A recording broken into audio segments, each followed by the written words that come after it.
சற்று முன் கிடைக்கப்பெற்ற மிக முக்கியமான செய்தி ஒன்று வெளியாகியுள்ளது. திராவிட முன்னேற்றக் கழகத்தின் ஒட்டுமொத்த தோல்வி பயத்தில் ஸ்டாலின் அவர்கள் போட்ட அனைத்து திட்டங்களும் தோல்வியில்தான் முடிந்துள்ளது. பீகார் சட்டசபை தேர்தல் முடிவுகள் இந்தியாவின் கூட்டணிக்கு மிகப்பெரிய ஒரு ஏமாற்றமாகவும் படுதோல்வியும் அமைந்துவிட்டது. இனி தமிழகத்தில் நடக்கப்போவது என்ன? மக்கள் மாற்றத்தை உறுதி செய்துவிட்டார்கள். இனியும் திமுக ஆட்சியை அமைக்க முடியாது என்று உளவுத்துறை சொன்ன ரிப்போர்ட்டும் வெளியாகிவிட்டது.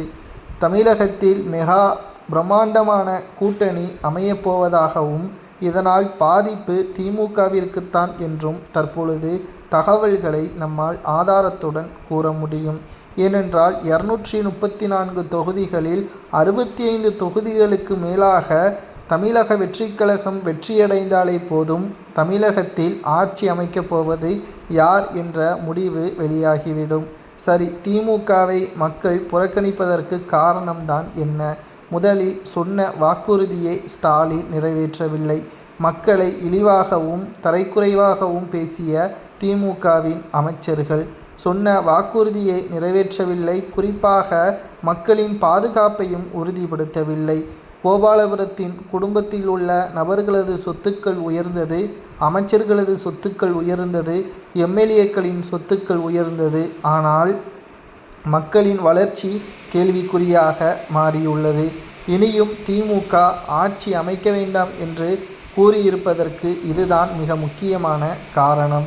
அது மட்டுமல்ல, திராவிட முன்னேற்றக் கழகத்தின் தலைவர் ஸ்டாலின் அவர்கள் போட்ட திட்டங்கள் எல்லாம் தோல்வியில் முடிந்துள்ளது. பீகாரில் இந்தியா கூட்டணி வெற்றியடைந்தால் அதை வைத்து தமிழகத்தில் அரசியல் செய்யலாம் என்று நினைத்து கொண்டிருந்தார் ஸ்டாலின் அவர்கள்.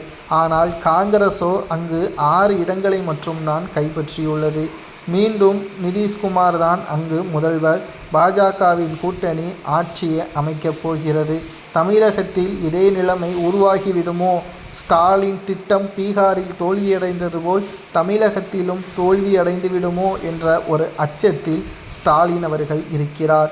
மேலும் உதயநிதி அவர்களை தனியாக அழைத்து இந்த தேர்தலில் எப்படியாவது வெற்றியடைந்தால்தான் திமுகவின் தலைமையை உன்னிடம் ஒப்படைக்க முடியும், இல்லை என்றால் திமுக சுக்குநூறாக உடைந்துவிடும் என்று ஸ்டாலின் கூறியது சரியா என்பதை கூறுங்கள்.